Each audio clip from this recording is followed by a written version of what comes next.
إن الحمد لله نحمده ونستعينه ونستغفره ونعوذ بالله من شرور أنفسنا وسيئات أعمالنا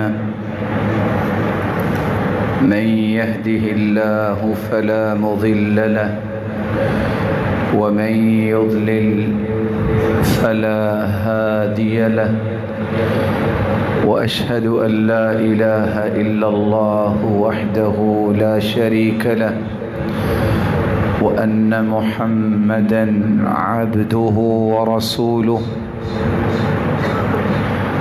يا أيها الذين آمنوا اتقوا الله حق تقاته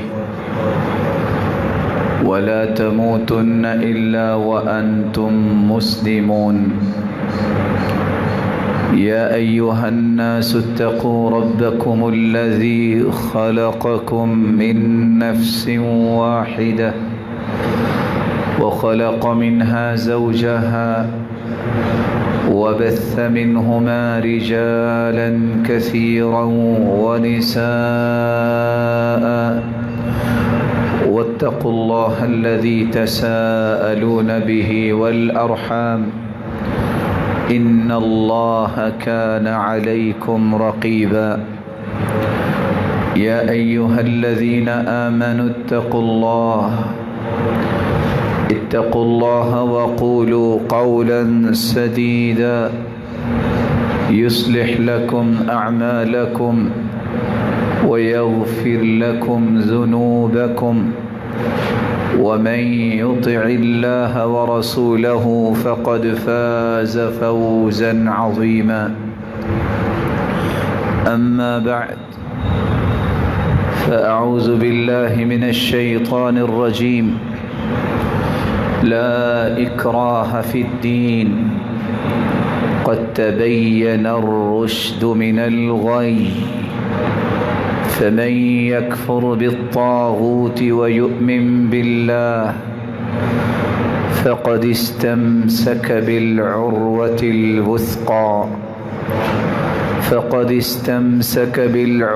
الوثقى لا انفصام لها والله سميع عليم لائق عزت تکریم سامعین مکرم، اللہ ذوالجلال جو ہم سب کے خالق، مالک اور رازق ہیں، اس رب پر ایمان اور اس رب سے مضبوط تعلق اور اس رب سے سچی محبت، یہ کسی بھی انسان کی سب سے بڑی سعادت اور خوش نصیبی ہے۔ اسی ایمان و محبت اور تعلق کو مضبوط کرنے کے لیے رب تعالیٰ نے 1,24,000 پیغمبروں کو دنیا میں بھیجا، جو ہر وقت اپنی اپنی قوم، اپنی اپنی امت کو رب کے ساتھ جوڑنے کی کوشش کرتے رہے، اور رسولوں اور پیغمبروں کے ساتھ ساتھ اللہ تعالیٰ نے مختلف کتابوں کو بھی نازل کیا، جن کتابوں کو پڑھنے سے رب سے تعلق مضبوط ہوتا ہے۔ آخری کتاب قرآن مجید آ جانے کے بعد پچھلی تمام کتابیں منسوخ سمجھی گئیں۔ اب اگر قیامت کے دن تک، جب تک اللہ دین کو باقی رکھیں گے،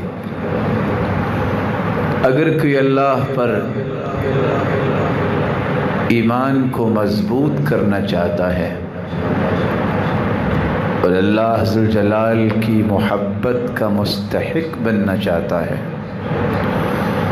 اپنے تعلق کو رب تعالیٰ سے مضبوط بنانا چاہتا ہے، اسے قرآن پڑھنا ہوگا، اسے قرآن سمجھنا ہوگا، اسے قرآن کے مطابق عمل کرنا ہوگا اور اسے اس قرآن کی ہی دعوت کو عام کرنا ہوگا۔ آج جس موضوع کے متعلق ہم گفتگو کرنا چاہ رہے ہیں، ہماری گفتگو کا محور 5 نکات ہوں گے۔ پہلا نکتہ، دنیا کے اندر ایک لفظ بولا جاتا ہے، عقیدہ درست ہونا چاہیے۔ عقیدہ اگر درست نہ ہو کوئی عمل قابل قبول نہیں۔ دوسرا لفظ یہ بولا جاتا ہے، عقیدہ بھی توحید کا ہونا چاہیے۔ ہم اس بات کو واضح کرنے کی کوشش کریں گے کہ عقیدہ کس کو کہتے ہیں اور توحید کیا ہے، اور سلف کا عقیدہ کیوں سب سے بہترین عقیدہ ہے۔ اور ایک مہم نکتہ جو چوتھا ہم بیان کرنا چاہ رہے ہیں کہ ذرا قرآن و حدیث کی روشنی میں سمجھیں کتنے اعمال مکہ کے لوگ کیا کرتے تھے، اور رب کو رب بھی مانتے، وہ حج عمرہ بھی کرتے اور دیگر اعمال بھی کرتے، پھر بھی آخر وہ مشرک کیوں؟ یہی کام مسلمان کرتے تو وہ مسلمان ہوتے۔ اور آخری نکتہ ہم پیش کریں گے، معاشرے کے اندر اس وقت بد عقیدگی کتنی پھیل چکی ہے اور کون کون سے رویے اس وقت عقیدے کے مخالف ہیں۔ تو آئیے سب سے پہلے سمجھیے عقیدہ کس کو کہتے ہیں۔ عقیدہ یہ عقد یا عقید سے ہے، اور اس کا معنی ہے کسی چیز کی گرہ لگانا۔ کسی چیز کو محفوظ کرنے کے لیے گرہ باندھی جاتی ہے، کوئی چیز گر نہ جائے۔ قرآن مجید میں اللہ عز و جلال فرماتے ہیں، وَاحْلُلْ عُقْدَةً مِّن لِّسَانِي، موسیٰ علیہ السلام کی حکایت کرتے ہوئے کہ ان کی زبان کی جو گرہ تھی اس کو کھولنے کی انہوں نے گزارش کی۔ اس کا معنی پختہ کرنا بھی ہے۔ قرآن مجید میں اللہ عز و جلال فرماتے ہیں، عقدتم الایمان۔ عام معمولی قسموں پہ مواخذہ نہیں ہوتا، جو آپ پختہ قسمیں اٹھاتے ہیں اس کا مواخذہ بھی ہوگا اور اس کا تمہیں کفارہ بھی دینا ہوگا۔ عقیدے سے مراد مضبوط کرنا اور یقین کرنا بھی آتا ہے۔ عقد البناء، فلاں شخص نے عمارت بنائی اور عمارت کو چونے کے ساتھ اس طرح مضبوط کیا کہ اب اس کی مضبوطی میں کوئی فرق نہیں رہا۔ عقیدے سے مراد یقین کرنا بھی ہے۔ عقدۃ النکاح، نکاح کی جو گرہ ہوتی ہے وہ اس یقین کے ساتھ باندھی جاتی ہے، میں زندگی اس کے ساتھ گزاروں گا۔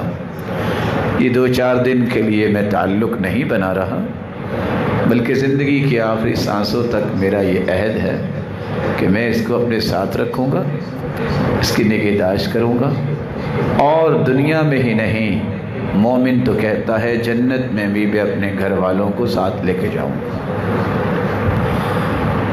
اصطلاحی اعتبار سے علماء یہ کہتے ہیں، ما عقد علیہ القلب والضمیر وما تدین به الانسان واعتقدہ، وہ بات جس پر دل و دماغ پختگی سے قائم ہو جائیں اور انسان اس کو دین بھی سمجھتا ہو، اور اس کا اعتقاد بھی رکھتا ہو.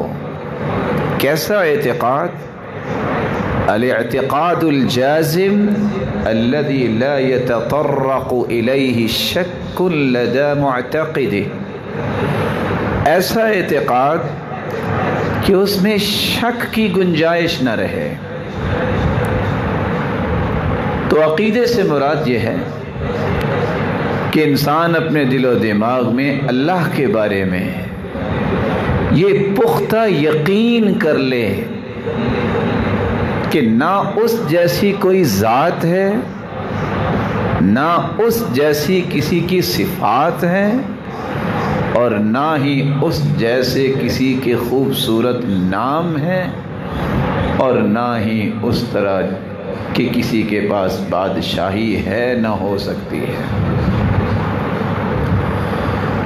توحید کا مطلب یکتا ہونا ہے، اکیلا ہونا ہے، بے مثال، لاثانی اور بے نظیر ہونا ہے. اس لیے الاحد، وحید، یہ دونوں لفظ عربی زبان میں اکیلے کو ظاہر کرتے ہیں. اللہ ذوالجلال کو عبادت میں یکتا ماننا، اللہ ذوالجلال کو اس کی ذات میں تنہا اور اکیلا ماننا، اللہ ذوالجلال کے ناموں میں اور اس کی صفات میں اس کو یکتا، بے نظیر اور بے مثال ماننا، یہ توحید ہے. اس لیے علماء یہ کہتے ہیں افراد اللہ تعالی بالعبودیہ مع اعتقاد الجازم بوحدته ذاتا وصفاتا وافعالا. اللہ رب العزت کو صرف اسی ذات کو عبادت کے لائق ماننا اور یہ پختہ یقین کرنا کہ اللہ ذوالجلال اپنی ذات، صفات اور افعال میں یکتا ہے، اس کا کوئی شریک نہیں، وہ فیصلے خود کرتا ہے. وہ جب کسی کو دیتا ہے تو اپنی مرضی سے دیتا ہے، جب کچھ چھینتا ہے تو اپنی مرضی سے چھینتا ہے. کسی کے کہنے اور کسی کی خواہش کے مطابق فیصلے نہیں کرتا، یہ اس کی اپنی مرضی ہے. وہی مختار کل ہے، وہی داتا ہے، وہی گنج بخش ہے، وہی مشکل کشا ہے. دنیا کی کوئی طاقت اس کو کسی بات پہ مجبور نہیں کر سکتی، اور نہ ہی وہ کسی سے مشورہ کرتا ہے. وہ خالق ہے، باقی سب مخلوق ہے. جس طرح مخلوق اور خالق میں فرق ہے، اسی طرح خالق کے فیصلوں اور خالق کی مرضیوں اور مخلوق کے فیصلوں اور مرضیوں میں فرق ہے. یہ عقیدہ توحید جب تک کسی انسان کو نصیب نہیں ہوتا، اس کا کوئی عمل قابل قبول نہیں. اللہ تعالیٰ نے 18 نبیوں کا تذکرہ کیا ہے قرآن مجید میں، اور آخر میں یہ آیت اتاری ہے وَلَوْ أَشْرَكُوا لَحَبِطَ عَنْهُمْ مَا كَانُوا يَعْمَلُونَ. یہ سارے کے سارے اولو العزم، یہ عزتوں اور شرف والے پیغمبر جن 18 پیغمبروں کا تذکرہ ہوا ہے، اگر یہ بھی شرک کرتے تو ان کی زندگی کے تمام اعمال ضائع ہو جاتے. سوچنے کی بات یہ ہے، نبی جس جیسی کوئی ذات نہیں ہوتی، معاشرے کے اندر، مخلوق کے اندر، اگر ایک نہیں 18 پیغمبر بھی شرک کریں، اللہ کو اس کی ذات اور صفات، عبودیت میں، افعال میں یکتا نہ مانے، تو ان کی بھی زندگیوں کی ساری عبادتیں، ریاضتیں، نیکیاں، اعمال صالحہ ضائع ہو جائیں. یہاں رک کے میں ایک اشارہ کر دوں، اس لیے ہم کہا کرتے ہیں سلفی عقیدہ اختیار کرو. سلفی عقیدے کا مطلب کیا ہے؟ وہ عقیدہ جس کو قرآن نے بیان کیا ہے، وہ عقیدہ جو حدیث بیان کرتی ہے۔ فائدہ کیا ہوگا؟ یہ واحد عقیدہ ہے جس کو سلفی عقیدہ کہتے ہیں۔ بہا تتوحد الصفوف المسلمین، یہ واحد عقیدہ ہے جس سے سارے مسلمان اکٹھے ہو سکتے ہیں، کیونکہ قرآن میں تو کسی کو اختلاف نہیں۔ اختلاف ہو سکتا ہے میری بات میں، آپ کی بات میں، فلاں کی بات میں، لیکن جو اللہ نے فرما دیا، جو اس کے رسول نے کہہ دیا، اس سے بڑا سچ تو دنیا میں کوئی نہیں۔ جو قرآن و حدیث عقیدہ بیان کرے گا اس کو سلفی عقیدہ کہتے ہیں، اور یہی وہ ایک عقیدہ ہے جس پہ پوری دنیا اکٹھی ہو سکتی ہے، اختلاف ختم ہو سکتا ہے۔ اور اگر اس کو اختیار نہ کیا جائے تو پھر ہر بندے کی اپنی رائے ہے، ہر بندے کی اپنی سوچ ہے۔ ایک کہتا میرے بڑے نے اس طرح کہا، دوسرا کہتا ہے تیرا بڑا ہے تو میرا بھی تو بڑا ہے، اس نے اس طرح کہا ہے، تیسرا کہتا ہے تم دونوں سے میرا بڑا ہے۔ اختلاف ختم نہیں ہوگا۔ سلفی عقیدہ اس کو کہتے ہیں جو قرآن و سنت سے ماخوذ ہو۔ دوسرا اس کا فائدہ یہ ہے کہ یہ سلفی عقیدہ یہ ہر وقت انسان کو قرآن و سنت کے ساتھ جوڑ کے رکھتا ہے۔ ترتبط المسلم بالکتاب والسنہ والجیل الاول من الصحابہ۔ کیوں قرآن و سنت سے سلفی عقیدہ جوڑ کے رکھتا ہے؟ کیونکہ وہ مانتا ہی قرآن و سنت کو ہے۔ اس نے دیکھنا ہے قرآن کیا کہتا ہے، پڑھنا پڑے گا، قرآن سمجھنا پڑے گا۔ اس سے دیکھنا ہے حدیث کیا کہتی ہے، حدیث پڑھتا ہے، حدیث کو سمجھتا ہے، وہ تیسری بات کی طرف جاتا ہی نہیں ہے۔ جو سلفی عقیدے کو اختیار نہیں کرتا، اس لیے وہ کسی کا کڑا پہنے بیٹھا ہے، کوئی کسی کا چھلا پہن کے پھر رہا ہے، کوئی کسی کا تعویذ پہن کے پھر رہا ہے، کوئی کسی رنگ کی ٹوپی اپنے سر پہ لے کے پھرتا ہے، میں فلاں کا بیعت ہوں، میں فلاں کا بیعت ہوں، میں نے فلاں کے ہاتھ پہ ہاتھ رکھ دیا۔ سچا مسلمان کہتا ہے میں نے قرآن اور حدیث جس کو اللہ کے رسول دنیا کو دے کے گئے ہیں، میں اس کو اپنا عقیدہ بناتا ہوں۔ اس لیے قرآن و حدیث کے ساتھ جڑے رہنے کا ایک ہی طریقہ اور عقیدہ ہے، وہ سلفی عقیدہ ہے۔ تیسرا اس کا فائدہ یہ ہے انہا ترتبط بالسلف۔ انسان جب سلفی عقیدہ اختیار کرتا ہے، من الصحابہ ومن تبعہم، ہمیشہ اس کے سامنے صحابہ کی زندگیاں رہتی ہیں، کیونکہ سب سے پہلے قرآن سنا صحابہ نے، سب سے پہلے قرآن پہ عمل کیا صحابہ نے، سب سے پہلے حدیث کانوں سے سنی صحابہ نے، اور سب سے پہلے عمل کر کے دکھایا صحابہ نے۔ تو صحابہ کے ساتھ وابستگی اس شخص کی رہتی ہے جس کا عقیدہ وہ ہوتا ہے جو قرآن و حدیث نے بیان کیا، جس کو سلفی عقیدہ کہتے ہیں۔ بقیہ جتنے عقائد ہیں، کوئی کہتا ہے میں فلاں ایک شہر ہے اس کی طرف اپنی نسبت کرتا ہوں، دوسرا کہتا ہے تمہارا اگر شہر ہے تو میرا بھی انڈیا میں ایک شہر ہے، میں اپنی نسبت اس کی طرف کرتا ہوں، تیسرا کہتا ہے میں بھی کسی کے پاس جا کے دم کروایا کرتا تھا، اب تو وہ فوت ہو گئے، میری نسبت اس کی طرف ہے۔ اختلاف ختم نہیں ہوتا۔ صحابہ کرام کی ذات جس کو اللہ نے رضی اللہ عنہم ورضوا عنہ کہہ کے یہ فرما دیا، ساری دنیا میں اگر میں کسی سے راضی ہو گیا ہوں اور وہ مجھ سے راضی ہوئے ہیں تو میرے پیغمبر کے صحابہ اور ساتھی ہیں۔ چوتھا اس عقیدے کا فائدہ یہ ہے تمیزها بالوضوح، اس عقیدے سے واضح عقیدہ کوئی نہیں ہے۔ کیوں واضح عقیدہ کیوں نہیں ہے؟ کیونکہ اس کے دلائل قرآن میں موجود ہیں، اس کے دلائل حدیث میں موجود ہے، اور پوری دنیا میں قرآن چھپا ہوا ہے، پوری دنیا میں حدیث کی کتابیں موجود ہیں۔ لیکن جس کا قرآن و سنت کا عقیدہ نہ ہو وہ تعویل کرتا ہے۔ قرآن کی آیت آئے گی تبارک الذی بیدہ الملک، بابرکت ہے وہ ذات جس کے ہاتھ میں بادشاہی ہے۔ تو جس کا عقیدہ درست نہیں کہے گا، اصل میں قوت ہی مراد ہے، ہاتھ تو اللہ تعالیٰ کا نہیں کہنا چاہیے۔ اس لیے یہ تعویل کرتا ہے، غلط مفہوم لیتا ہے، مرضی کا معنی کرتا ہے، کیونکہ یہ سلفی عقیدے کا دشمن ہے، یہ قرآن و سنت کے بیان کردہ عقائد کا مخالف ہے۔ اس کو قرآن و سنت سے اتنی محبت نہیں جتنی اپنے وڈیرے سے محبت ہے، جتنی اپنے چاہنے والے سے محبت ہے۔ جو قرآن و سنت سے محبت نہیں کرتا وہ ساری زندگی مفہوم بدلنے پہ لگا دیتا ہے۔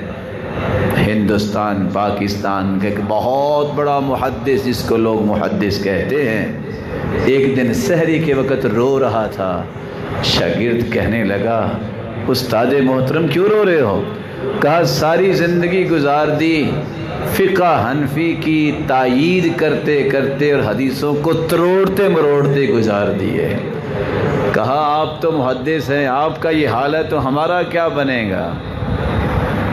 جب انسان کا عقیدہ اور منہج درست نہیں ہوتا پھر وہ آیت کا معنی بھی مرضی کا کرتا ہے، حدیث کا معنی بھی اپنی مرضی کا کرتا ہے۔ عقیدہ اور منہج صحیح ہوتا ہے تو وہ کہتا ہے معنی وہی ہوگا جو اللہ کے رسول نے کیا، معنی صحیح وہی ہے جو صحابہ نے کیا، اس کے سوا کوئی معنی صحیح نہیں ہو سکتا۔ پانچواں اس عقیدے کا فائدہ یہ ہے تعطی صاحبہ الرضا والاطمئنان لقدر اللہ وتقدیر عظم اللہ سبحانہ وتعالی۔ اس عقیدے پہ جب انسان آتا ہے تو پھر دل میں سکون آتا ہے، پھر دل میں اطمینان آتا ہے، پھر انسان اللہ پہ راضی ہوتا ہے۔ سبب کیا ہے؟ قرآن ہے اور حدیث ہے۔ سکون اور اطمینان اللہ نے رکھا ہی قرآن و حدیث میں ہے۔ اس کے مقابلے میں جو اس عقیدے کو اختیار نہیں کرتا، ایک قبر پہ اس کو شفا نہ ملے دوسری قبر پہ، اس پہ شفا نہ کوئی کسی اور سے تعویذ لیتا ہے، اس سے نہ ملے کسی اور کے سامنے سجدہ، اور قلق، اضطراب، پریشانی، دھکے اس کے ختم نہیں ہوتے۔ زندگی کو سکون اور اطمینان ملتا ہے، اس عقیدے سے ملتا ہے جو عقیدہ قرآن و سنت سے ثابت ہے، جس کو سلفی عقیدہ کہا جاتا ہے۔ تیسرا نقطہ جو میں آپ کے سامنے رکھنا چاہتا ہوں، اس عقیدے کی فضیلت کے زندگی میں چند پہلو۔ ہمارا عقیدہ عقیدہ توحید ہے، ہم اللہ کے سوا کسی کو عبادت کے لائق نہیں مانتے، ہم اللہ کے سامنے ہاتھ اٹھانے کا کسی کو قائل لائق نہیں سمجھتے، ہم اللہ کے سوا کسی پہ توکل نہیں کرتے، ہم اللہ ذوالجلال کے سوا کسی سے امید نہیں باندھتے، ہم اللہ کے سوا اتنا خوف کسی سے نہیں کھاتے جتنا اللہ کا خوف ہے، ہم اللہ کو ہی مشکل کشا سمجھتے ہیں، اللہ کو ہی حاجت روا سمجھتے ہیں، اسی کو ہی داتا اور گنج بخش اور غریب نواز سمجھتے ہیں۔ ہر وہ صفت جو صفت کمال ہے وہ صرف لائق ہی اللہ تعالیٰ کی ذات کو ہے، کسی اور کو لائق ہی نہیں۔ لوگ کہتے ہیں آج دنیا بنائی تو فلاں کے لیے، ہمارا یہ عقیدہ ہے اللہ نے دنیا بنائی ہے تو توحید سمجھانے کے لیے بنائی ہے، دنیا بنائی ہے تو عبادت یہ مقصد بیان کیا ہے۔ مسلمان کی ابتدا اور انتہا یہ دونوں ہی عقیدہ توحید پہ ہے۔ بچہ پیدا ہوتا ہے، حکم یہ ہے کہ اس نے قدم زمین پہ رکھا ہے، اس کے کان میں سب سے پہلے عقیدہ توحید کی آواز جانی چاہیے، اللہ اکبر اللہ اکبر، اذان کہو، ابتدا ہے۔ حدیث کہتی ہے جب بچہ بولنا شروع کرے پہلا کلمہ اس کی زبان میں آئے لا الہ الا اللہ، ام سلیم اپنے بچے کی انگلی کو پکڑتی ہے اور آسمان کی طرف کر کے کہتی ہے یا بنی قل لا الہ الا اللہ، بیٹا کہو لا الہ الا اللہ۔ اللہ کے سوا کوئی عبادت کے لائق نہیں۔ اس کی ابتدا بھی عقیدہ توحید پر، اس کی پرورش کا آغاز بھی عقیدہ توحید پر، اور ساتھ ہی اللہ کے رسول صلی اللہ علیہ وسلم نے فرمایا من کان آخر کلامہ لا الہ الا اللہ دخل الجنہ، جو دنیا سے جاتے ہوئے اسی کلمے کو زبان سے ادا کر لے، عقیدہ توحید کو، اللہ کے سوا کوئی عبادت کے لائق نہیں، یہ جنت میں جائے گا اور اس کے لیے مہمانیاں تیار کی جائیں گے۔ تو عقیدہ توحید ہی اصل میں مومن کی ابتدا اور انتہا ہے، اسی کے لیے اللہ تعالیٰ نے کائنات کو پیدا کیا ہے۔ ہمارا یہ بھی عقیدہ ہے کہ اللہ کے رسول سے بڑھ کے اللہ تعالیٰ نے دنیا میں کوئی انسان پیدا ہی نہیں کیا، لیکن ہم یہ کبھی نہیں کہتے، نہ کہیں گے اور نہ کہنے والوں کو صحیح سمجھیں گے کہ ساری ہی دنیا تیرے لیے بنی ہے۔ اللہ کے رسول کے بارے میں کہنے والے کہتے ہیں یثرب کے والی، یہ ساری دنیا تیرے لیے بنی ہے۔ اللہ ذوالجلال نے پوری کائنات اپنی توحید کے لیے بنائی ہے، اور پوری کائنات سے اعلیٰ بنایا ہے تو اپنے پیغمبر کو بنایا ہے۔ عقیدہ توحید کے بغیر کوئی عمل قابل قبول نہیں ہے، کوئی عمل قابل قبول نہیں ہے۔ یہاں رک کے میں آپ کے سامنے چند آیات پیش کروں گا، چند دلائل۔ آج کتنے لوگ کہتے ہیں اخلاق تو اس کا اچھا ہے نا، آپ اس کو کیوں مشرک کہہ رہے ہو، اس کو کیوں بدعتی کہہ رہے ہو، اس کو کیوں غلط کہہ رہے ہو، کتنا اس کا اخلاق اچھا ہے۔ ٹھیک ہے چلو اس نے قبر پہ سجدہ کر لیا، چلو ٹھیک ہے وہ نظر و نیاز قبروں پہ دے دیتا ہے، چلو ٹھیک ہے دودھ ہی بھیجا ہے نا، نیکی کی ہے نا، وہاں جو بیٹھے ہیں ان بیچاروں کی بھوک ختم ہو جائے گی۔ آئیے میں قرآن و سنت کی روشنی میں ایک موازنہ پیش کر دیتا ہوں کہ کس طرح مسلمان ہوتا ہے، مشرک ہوتا ہے۔ اللہ تعالیٰ نے قرآن مجید میں دونوں گروہوں کا عقیدہ پیش کیا ہے۔ مسلمانوں کا عقیدہ یہ ہے کہ اللہ ہر چیز کا خالق ہے، اللہ خالق کل شیء وہو علی کل شیء وکیل۔ اللہ ہر چیز کا خالق ہے، پیدا کرنے والا ہے، اور ہر چیز پر نگران بھی وہی ہے۔ یہ عقیدہ مشرک کا بھی تھا۔ مشرکوں کے بارے میں قرآن مجید میں اللہ ذوالجلال فرماتے ہیں وَلَئِن سَأَلْتَهُم مَّنْ خَلَقَ السَّمَاوَاتِ وَالْأَرْضَ لَيَقُولُنَّ اللَّهُ قُلِ الْحَمْدُ لِلَّهِ بَلْ أَكْثَرُهُمْ لَا يَعْلَمُونَ۔ اگر مشرکوں سے آپ پوچھو گے آسمان کس نے بنایا، کہیں گے اللہ نے بنایا۔ اچھا زمین کس نے بنائی، کہیں گے اللہ نے بنائی۔ پھر مشرک کیوں تھے؟ وہ تو مانتے تھے اللہ تعالیٰ نے زمین و آسمان بنایا۔ مشرک اس لیے تھے، وہ کہتے تھے اللہ کے ساتھ کوئی اور بھی عبادت کے لائق ہے، یہ سارا انتظام صرف ایک اللہ نہیں کر سکتے، نعوذ باللہ۔ یہ لات منات عزا جو ہے، یہ حبل جو ہے، یہ بھی کچھ کام کرتا ہے۔ چیک کیجئے آج جس کے بارے میں آپ کہتے ہیں وہ آخر نماز تو پڑھتا ہی ہے نا، نماز تو مشرک بھی پڑھتے تھے، وہ تو حج و عمرہ کر کے آیا ہے، اور حج و عمرہ کرتا ہے۔ رسول اکرم صلی اللہ علیہ وآلہ وسلم کے زمانے میں بھی جب آپ کی بعثت نہیں ہوئی تھی، عبداللہ بن عباس کہتے ہیں كانت المرأة تطوف بالبيت وهي عريانة، عورتیں طواف کرتی اور بغیر لباس کے طواف کرتی۔ کیوں؟ فتقول من يعيرني طوافا، کون ہے جو مجھے ادھار لباس دے دے؟ جب لباس اس کو نہ ملتا کیوں ادھار دے دے؟ مکے والوں کا لباس پاک ہوتا ہے، ہمارے لباس پاک نہیں ہیں۔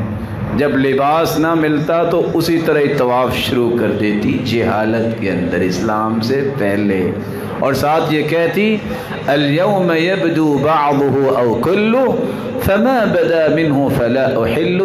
میری طرف کوئی دیکھے نا، طواف تو کر رہی ہے لیکن پھر بھی مشرکہ ہے، کیونکہ اس نے اللہ کے رسول کو سچا نبی نہیں مانا۔ بیت اللہ میں ہے، طواف بھی کر رہی ہے، پھر بھی مشرکہ ہے، پھر بھی کافرہ ہے۔ کس وجہ سے؟ اپنی مرضی سے طواف کر رہی ہے کہ میرے بڑے کرتے تھے۔ اللہ کے رسول کا طریقہ نہیں ہے، اللہ کے رسول کے بتائے ہوئے اصول کے مطابق نہیں ہے، حالانکہ طواف تو کیا اس نے۔ آج میں اور آپ بھی اعتکاف کی نیت کرتے ہیں، یہ نیت تو وہ بھی کرتے تھے اسلام سے پہلے بھی۔ خود عمر رضی اللہ تعالی عنہ فرماتے ہیں کہ میں نے یہ نیت کی تھی جب میں نے اسلام قبول ابھی نہیں کیا تھا کہ میں اعتکاف کروں گا۔ اعتکاف بھی وہ لوگ کرتے تھے۔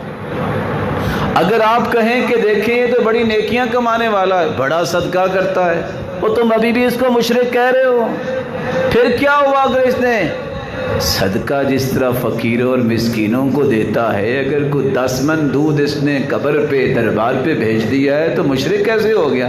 یہ تو بڑا خیر خواہ ہے عوام کا، یہ تو بڑے فلاحی کام کرتا ہے، یہ تو بڑی نیکیاں کرتا ہے۔ رسول اللہ صلی اللہ علیہ وآلہ وسلم کے زمانے میں ایک شخص تھا جس کا نام تھا عبداللہ بن جدعان۔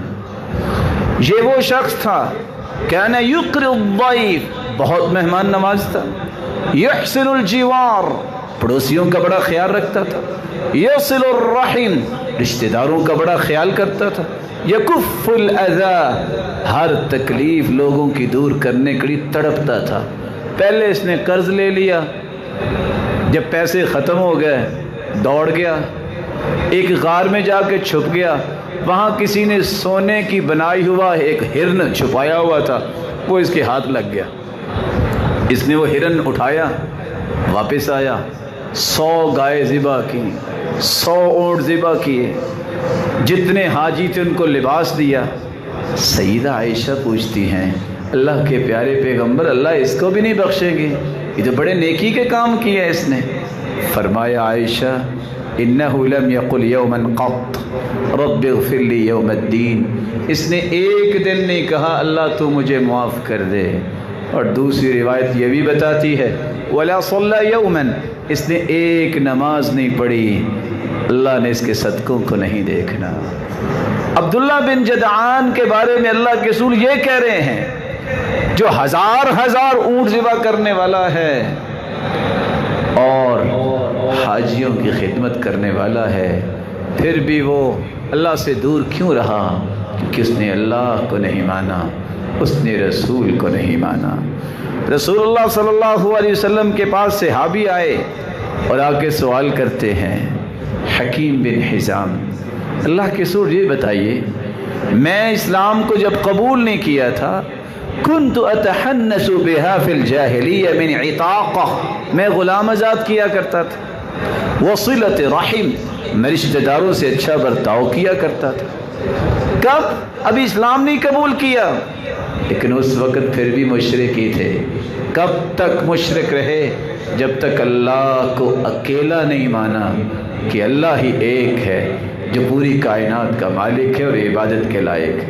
جب تک رسول اللہ صلی اللہ علیہ وسلم کو تسلیم نہیں کیا کہ میں ان کے طریقے کے مطابق زندگی گزاروں گا، یہ آئیڈیل ہے، یہ نمونہ ہیں، یہ میرے رول ماڈل ہیں، میں نے اس ہستی کو فالو کرنا ہے، اس وقت تک ان کا اسلام ثابت نہیں ہوتا۔ یہ ساری نیکیاں مشرکین مکہ کرتے تھے، لیکن پھر بھی مشرک رہے جب تک اللہ کی توحید کو خالص نہ کیا جائے، جب تک رسول اللہ صلی اللہ علیہ وسلم کی نبوت اور آپ کے ہی بات کو آخری بات نہ سمجھا جائے، انسان کا اسلام متحقق نہیں ہوتا۔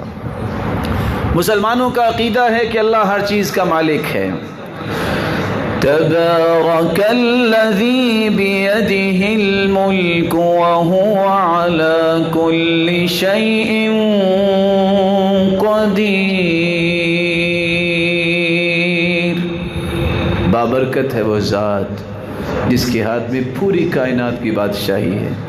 اس طرح کی باتیں تو مشرک بھی کہہ دیتے تھے، لیکن کہتے تھے اکیلی بادشاہی اللہ کے پاس بھی ہے، کسی اور کے پاس بھی ہے.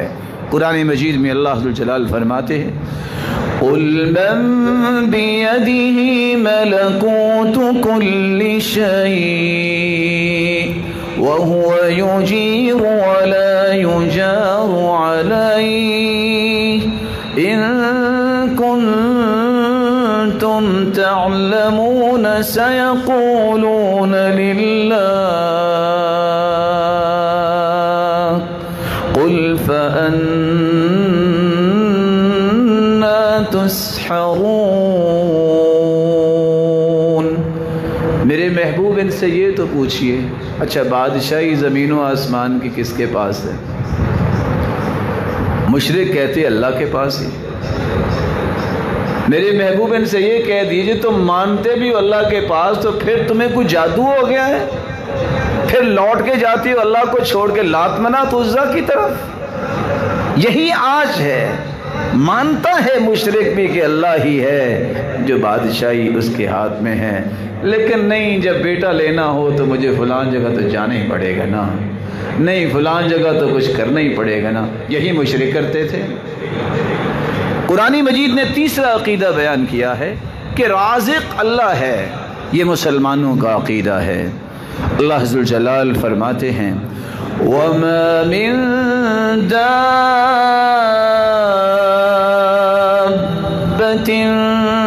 فِي الْأَرْضِ إِلَّا عَلَى اللَّهِ رِزْقُهَا وَيَعْلَمُ مَا فِي السَّمَاوَاتِ وَالْأَرْضِ. کائنات میں، زمین میں، انسان ہو، حیوان ہو، کوئی بھی چیز ہو، ہر ایک کی روزی کا ذمہ اللہ نے اٹھایا ہے.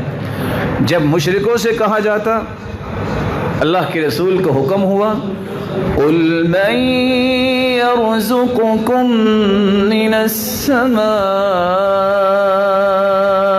وَالْأَرْضِ أَمَّنْ يَمْلِكُ السَّمْعَ وَالْأَبْصَارَ وَمَنْ يُخْرِجُ الْحَيَّ مِنَ الْمَيِّتِ وَيُخْرِجُ الْمَيِّتَ مِنَ الْحَيِّ وَمَنْ يُدَبِّرُ الْأَمْرَ فَسَيَقُولُونَ اللَّهُ فَقُلْ أَفَلَا تَتَّقُونَ. میرے محبوب ان سے سوال تو کیجئے، آسمانوں اور زمین میں رزق دینے والا کون ہے؟ بتاؤ یہ آنکھوں کا اور کانوں کا مالک کون ہے؟ یہ بتاؤ زندہ سے مردہ اور مردہ سے زندہ نکالنے والا کون ہے؟ اور یہ بتاؤ پوری کائنات کی تدبیر، انتظام کس کے ہاتھ میں ہے؟ تو مشرک آگے سے کہتے تھے اللہ ہی ہے. تو اللہ ذوالجلال فرماتے ہیں میرے محبوب پھر ان سے کہہ دو افلا تتقون، اور تمہیں اللہ کا خوف نہیں آتا؟ ساری باتیں مان کے پھر تم لات منات عزا کی طرف جاتے ہو، اعتراف بھی کر رہے ہو، پھر بھی کہتے ہو کہ نہیں وہ بھی کچھ کرتے ہیں. چوتھا عقیدہ قرآن مجید نے بیان کیا ہے مسلمانوں کا کہ ہر چیز کا پالنے والا اللہ تعالیٰ ہے. ہر چیز کو پالتا ہے تو اللہ تعالیٰ ہی ہے. تبارک اللہ رب العالمین.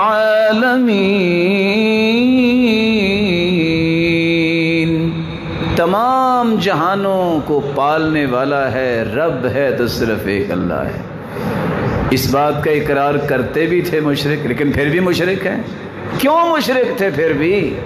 قرآن کی آیت سنیے، اللہ ذوالجلال فرماتے ہیں قُلْ مَنْ رَبُّ السَّمَاوَاتِ السَّبْعِ وَرَبُّ الْعَرْشِ الْعَظِيمِ سَيَقُولُونَ لِلَّهِ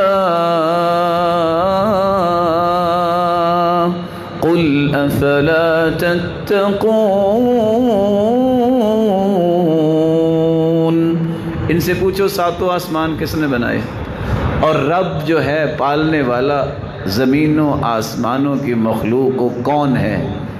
تو مشرک جواب دیتے اللہ ہی ہے۔ پھر اللہ فرماتے ان سے کہہ دو تمہیں اللہ کا خوف نہیں آتا؟ کہتے بھی ہو کہ رب اللہ ہی ہے، پھر کسی اور کے پاس جاتے ہو، پھر کہتے ہو کہ ہبل ہی ہمیں بچا سکتا ہے، پھر کہتے ہو کہ جب تک ہم عزا کے سامنے سجدہ نہیں کریں گے جا کے اس وقت تک تو ہمارا رزق اور ہماری روزی پوری نہیں ہوگی۔ پانچواں عقیدہ قرآن نے مسلمانوں کو بیان کیا ہے، ہر چیز پہ قدرت اللہ تعالیٰ کی ہے۔ واللہ علی کل شیء قدیر، ہر چیز پر قدرت رکھنے والا اللہ ہے، وہ جو چاہے کر سکتا ہے۔ صحابہ نے سوال کیا نا اللہ کے رسول، یہ قرآن کی آیت اتر آئی ہے قیامت کو جو کافر ہوں گے وہ چہروں پہ چل کے آئیں گے، یوم یسحبون علی وجوہہم، پاؤں پہ تو بندہ چل سکتا ہے، چہروں پہ کیسے چلیں گے؟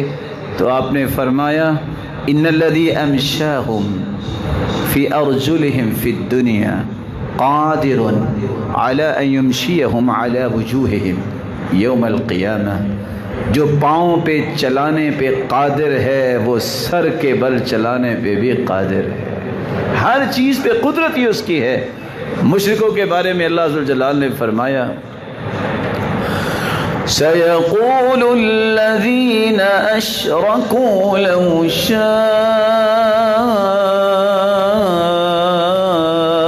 اللَّهُ مَا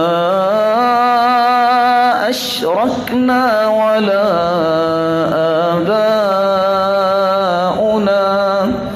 وَلَا حَرَّمْنَا مِن شَيْءٍ۔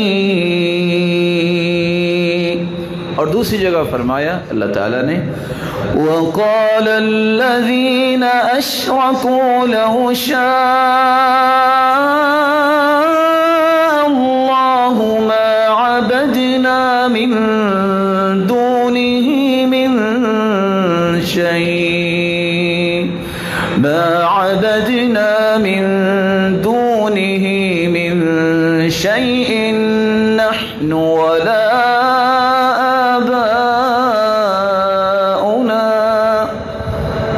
مشرک اس بات کا اعتراف کرتے تھے اگر اللہ چاہتا نا، کیونکہ ہر چیز کی قدرت تو اس کے پاس، تو نہ ہم شرک کرتے نہ ہمارے باپ دادا شرک کرتے۔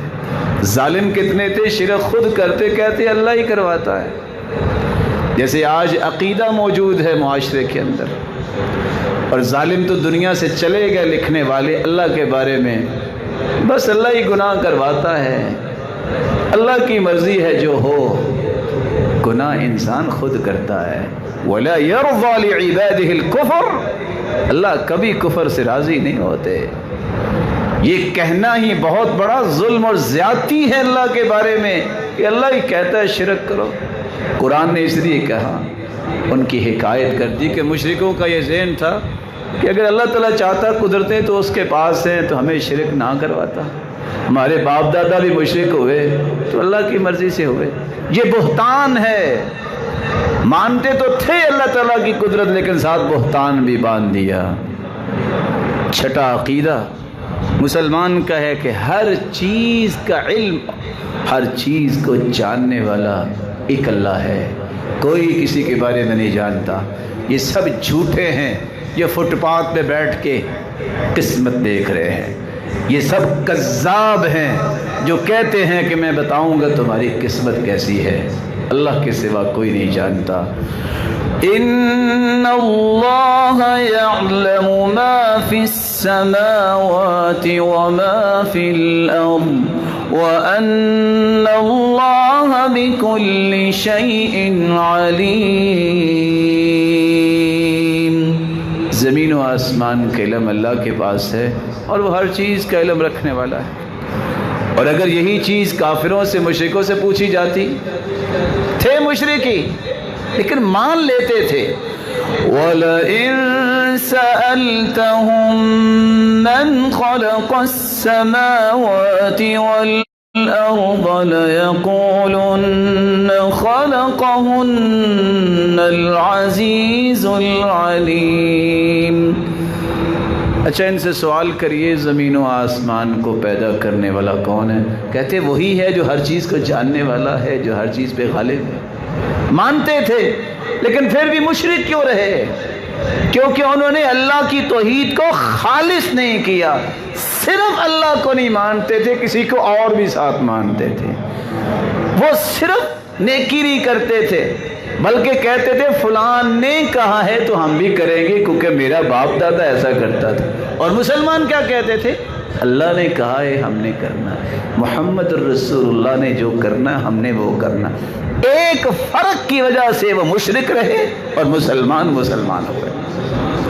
قرآن مجید میں اللہ عز و جلال ایک عقیدہ یہ بھی بیان کرتے ہیں کہ اچھا بتاؤ نگرانی اور حفاظت پوری کائنات کی کون کر رہا ہے؟ مسلمانوں کا عقیدہ اللہ کے سوا کوئی نگرانی نہیں کر سکتا، کوئی حفاظت نہیں کر سکتا. 10 امام ضامن باندھنے والے بھی گولی کھا کے قبر میں چلے گئے.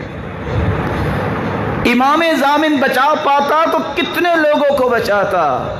بچانے والی ذات ہے تو اللہ کی ذات ہے، اور اگر موت آنے والی ہو تو دنیا کی کوئی طاقت اس کو بچا نہیں سکتی. اللہ عز و جلال قرآن مجید میں فرماتے ہیں واللہ علی کل شیء وکیل ان ربی علی کل شیء حفیظ. حفاظت اور ذمہ داری اللہ تعالیٰ کی ہے، نگران بھی اللہ تعالیٰ ہے. اور ان سے اگر پوچھا کرتے وَلَئِن سَأَلْتَهُم مَّنْ خَلَقَ السَّمَاوَاتِ وَالْأَرْضَ وَسَخَّرَ الشَّمْسَ وَالْقَمَرَ لَيَقُولُنَّ اللَّهُ فَأَنَّىٰ يُؤْفَكُونَ. ان سے پوچھو یہ چاند، یہ سورج، یہ مسخر کس نے کیا ہے؟ کہتے اللہ نے کیا، کیونکہ ہر چیز کے نگران تو وہی ہے. اسی کی حفاظت میں وقت پہ نکلتا ہے سورج. کبھی یہ نہیں ہوا کہ سورج کہے میں نے آج نہیں صبح نکلنا، میں زور کو نکلوں گا. چاند یہ کبھی نہیں کہتا میں تو تھکا ہوا ہوں چلو کل صبح 10 بجے نکلاؤں گا. حفاظت بھی ہے، نظام بھی ہے، تدبیر بھی ہے، انتظام بھی ہے. لیکن کیوں نہیں ان کو مشرک کی صف سے نکال کے مسلمانوں میں شامل کیا گیا؟ وہ کہتے تھے ہر کام اکیلا ایک رب تو نہیں کر سکتا، تقسیم کرنے چاہیے، کچھ کام کسی اور کو بھی دینے چاہیے. یہاں بھی کہتے ہیں لوگ ٹھیک ہے اللہ کی عبادت تو کرنی چاہیے، اللہ کو مشکل کو ساز سمجھیں، لیکن فلاں جو ہے نا اس کے پاس چلے گئے نا تو وارے نیارے ہو جائیں گے. قرآن کی اس آیت کی روشنی میں عقیدے کا فیصلہ کیجئے کہ آج مسلمان کہاں کھڑے ہیں. مسلمانوں کو اس بات کا اندازہ ہونا چاہیے کہ عقیدہ توحید کے بغیر کوئی عمل بھی قابل قبول نہیں. اس لیے اللہ کے رسول صلی اللہ علیہ وسلم نے فرمایا تھا قیامت کو میں سفارشی بنوں گا ہی اس کا جس کا عقیدہ درست ہوگا. آپ ایک کی بجائے لاکھ مرتبہ کہہ دیں مجھے سچی محبت ہے، مجھے عشق ہے، مجھے فلاں ہے، مجھے فلاں ہے، جب تک توحید نہ ہوئی اللہ کے پیارے پیغمبر اس کی سفارش نہیں کریں گے. رسول اللہ صلی اللہ علیہ وسلم نے فرمایا اسعد الناس بشفاعتی یوم القیامہ من قال لا الہ الا اللہ خالصا مخلصا من قلبه، جو خالص مخلص ہو کر لا الہ الا اللہ توحید کا اقرار اور اس کے تقاضوں کو پورا نہیں کرتا، وہ اللہ کے رسول کی سفارش اور شفاعت کا مستحق نہیں ہوگا. بلکہ رسول اللہ صلی اللہ علیہ وسلم نے تو فرمایا عقیدہ توحید ہی ایسا ہے زمین و آسمان کا یہ خلا بھر جائے گناہوں سے، توحید خالص ہو، صرف ایک مرتبہ ہاتھ اٹھا لو، سچی توبہ کر لو، اللہ عز و جلال فرماتے ہیں، حدیث قدسی ہے، یا ابن آدم انک ما دعوتنی ورجوتنی غفرت لك على ما كان منك ولا أبالي. يا ابن آدم لو بلغت ذنوبك عنان السماء ثم استغفرتني غفرت لك ولا أبالي. يا ابن آدم لو أنك أتيتني بقراب الأرض خطايا ثم لقيتني لا تشرك بي شيئا لأتيتك بقرابها مغفرة. آدم کے بیٹے، اگر تو شرک نہ کرے اور جو بھی تو گناہ لے کے آ جائے، مجھ سے جو کچھ مانگے میں تمہیں دینے کو تیار ہوں. شرک کے ساتھ آؤ گے، اس کو جب تک چھوڑو گے نہیں اس وقت تک نہیں دوں گا. اے آدم کے بیٹے، اگر زمین و آسمان کا خلا بھر جائے گناہوں کا، تم میرے پاس آ جاؤ. شرط یہ ہے کہ تم نے شرک نہ کیا ہو، میں تمہیں وہ بھی معاف کر دوں گا، مجھے پرواہ کوئی نہیں. کب؟ جب تک توحید کو خالص نہیں انسان کرتا اس وقت تک تو رب کی بخشش اس کو نصیب نہیں ہوتی. رسول اللہ صلی اللہ علیہ وسلم نے فرمایا، تفتح ابواب الجنة يوم الاثنين ويوم الخميس فيغفر الله لكل عبد لا يشرك بالله شيئا. اللہ جمعرات کو، سوموار کو اعمال جب فرشتے پیش کرتے ہیں سب کو اللہ معاف کرتے ہیں، لیکن جب مشرک ہوتا ہے اللہ اسے معاف نہیں کرتے. اور دوسرا وہ انسان الا رجل كانت بينه وبين اخيه شحناء، ایسا انسان جس کے دل میں کسی کے بارے میں کینہ، بغض، حسد ہے. اللہ فرماتے ہیں انظروا هذين، لے جاؤ اس کے نام اعمال پیچھے لے جاؤ، میں ان نام اعمال کو دیکھنا بھی نہیں چاہتا. حتى يصطلح او يفئ اي في المحبة، جب تک یقینہ اور بغض نہیں چھوڑتا اس کی اعمال کو میرے سامنے پیش ہی نہ کرو. توحید والوں کے لیے بہت بڑا پیغام ہے. توحید کا نعرہ لگانے کے باوجود بھی کینہ اور بغض اور حسد دل سے ختم کرنا پڑے گا، وگرنہ اعمال پیش نہیں ہوں گے. رسول اللہ صلی اللہ علیہ وآلہ وسلم نے خوشخبری دی ہے کہ جنت کے 8 دروازے کھلیں گے. تو کس کے لیے؟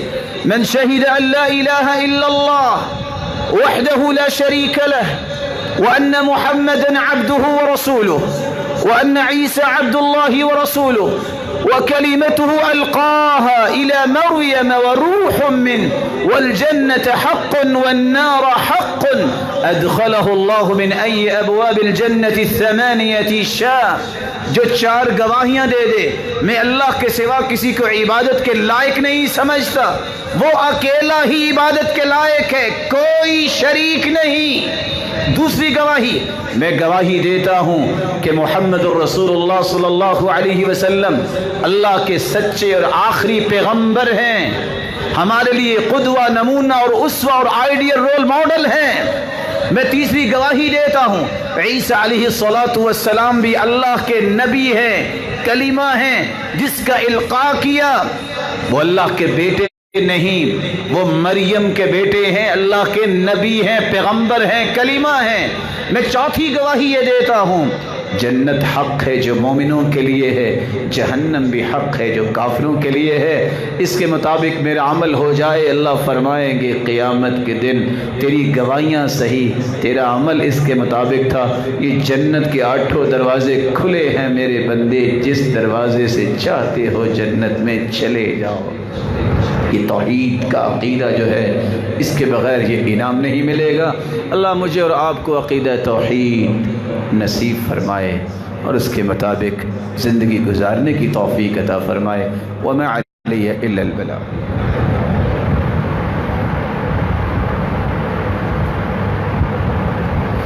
الحمد للہ علی احسانہ والشکر له علی توفیقہ وامتنانہ. أما بعد فأعوذ بالله من الشيطان فإنه عدو للإنسان. سامعین مکرم، معاشرے کے اندر بد عقیدگی اس انداز سے پھیل رہی ہے جو کہ حقیقت میں قرآن و سنت سے دوری کی ایک علامت ہے۔ قرآن و سنت سے دوری کی علامت میں نے کیوں کہہ دی؟ قرآن و حدیث پڑھنے والا ہمیشہ صحیح عقیدے پہ رہے گا۔ آج نفع نقصان کا مالک ہم کسی اور کو سمجھنے لگ گئے۔ لوگ کیا کرتے ہیں؟ نہروں کے کنارے پہ کھڑے ہیں، گوشت خرید کے چیلوں کو ڈال رہے ہیں۔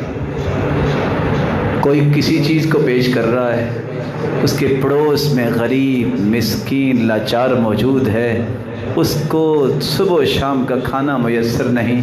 یہ دین کہتا ہے کہ ان کی مدد کرو، وہ نہیں کریں گے۔ فلاں شخص نے چونکہ کہا تھا کہ چیلوں کو جا کے تم گوشت ڈالو گے تو تیری مشکل آسان ہوگی۔ یہ کب عقیدہ بنتا ہے؟ جب دین نہیں ہوتا۔ رسول اللہ صلی اللہ علیہ وسلم نے تو فرمایا تھا، جب ایک شخص نے کہا ما شاء اللہ وشئت، ہوگا وہی جو اللہ چاہے گا یا آپ چاہیں گے اللہ کے پیغمبر۔ اللہ کے رسول غصے میں آئے، فرمایا اجعلتنی للہ ندا، اور تم نے مجھے اللہ کا شریک بنا دیا۔ قل، یہ کہو ما شاء اللہ ثم شئت، ہوگا وہی جو اللہ چاہے گا، پھر اس کے بعد اس کا پیغمبر اللہ سے دعا کرے گا، اللہ سے مانگے گا تو اللہ اسے عطا کرے گا۔ ہونا اللہ کی مرضی سے ہے۔ لیکن آج گاڑیوں پہ یہ لکھا ہوتا ہے اللہ نبی وارث، اللہ جانے تے نبی جانے، جیسے رسول چاہے۔ اللہ اور نبی کافی ہے۔ اللہ ذو الجلال خالق ہے، اور مخلوق میں، پوری مخلوق میں سب سے اعلیٰ محمد الرسول اللہ ہے۔ لیکن مرضی خالق کی چلتی ہے، کسی اور کی مرضی نہیں چلتی۔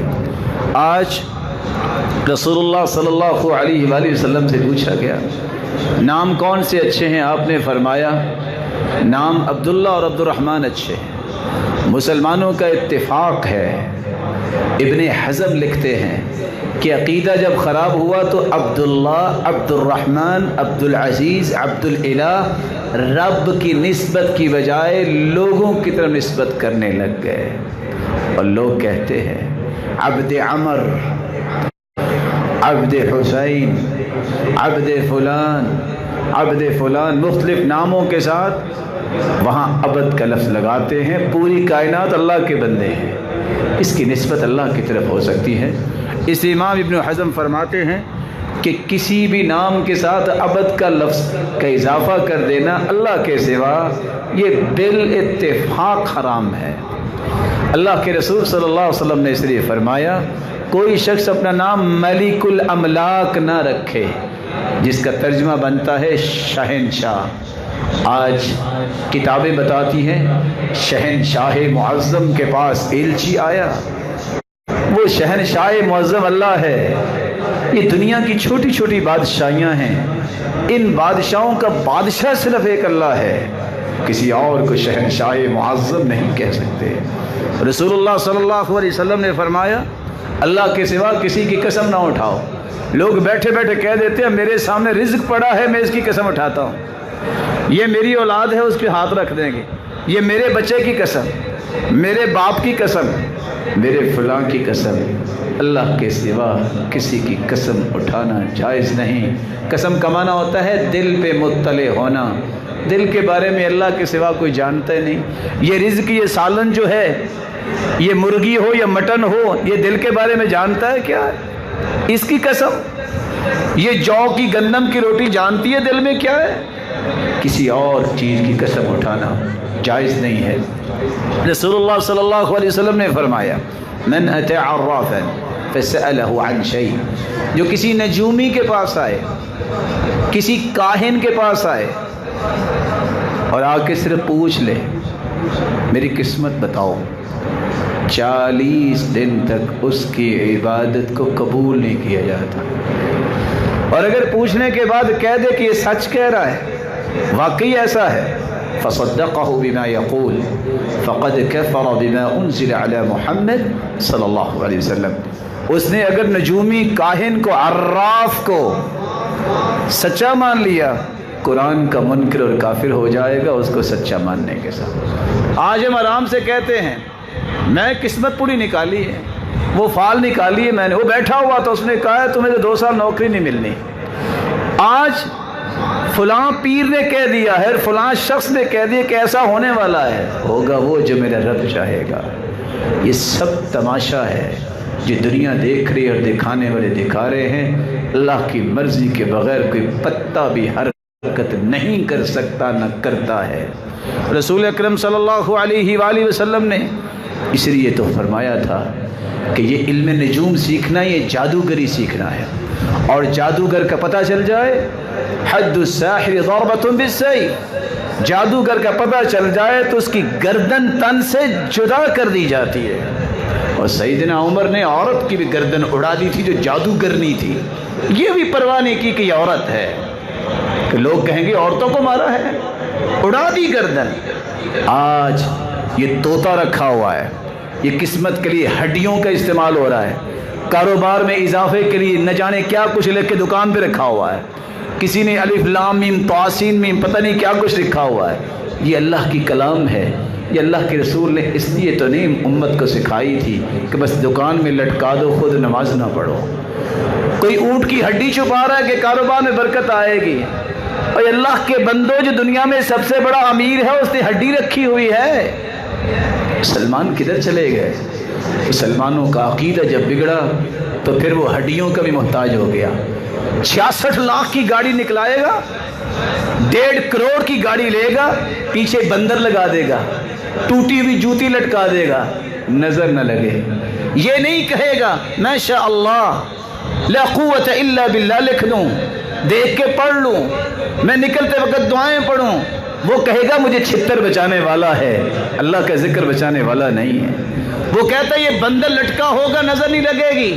اللہ کے رسول فرماتے اعیذک بکلمات اللہ التامہ من کل شیطان وہامہ ومن کل عین لامہ، یہ پڑھ کے نظر بد کے لیے دم کر دو تو فوراً ہی ختم ہو جاتی ہے۔ سیدنا حسن و حسین کی ختم ہوئی، اور اسی طرح ابراہیم علیہ السلام یہ اپنے بیٹوں کو یہی دم کیا کرتے تھے۔ آج عقیدہ بگڑا تو یہ ساری کی ساری چیزیں مسلمانوں میں آئیں۔ اللہ ذوالجلال سے دعا ہے رب تعالی ہمارے عقیدے کی اصلاح فرمائے۔ اللہ ذوالجلال وہ عقیدہ نصیب فرمائے جس سے اللہ راضی ہو جائے۔ وہ کون سا عقیدہ ہے؟ وہ قرآن و سنت کا عقیدہ ہے جس میں اللہ کے سوا نہ کوئی عبادت کے لائق ہے، اور نہ ہی کوئی بگڑی بنانے والا ہے، نہ ہی کوئی مشکل کشا ہے، نہ ہی کوئی داتا اور گنج بخش ہے، نہ ہی کوئی غوث اعظم ہے۔ وہ اکیلا ہی اللہ یکتا تنہا پوری کائنات کے نظام کو چلا رہا ہے۔ اللہ ذوالجلال اپنے الحمدللہ رب العالمین الرحمن الرحیم مالک یوم الدین ایاک نعبد و ایاک نستعین اهدنا الصراط المستقیم صراط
هل أتاك حديث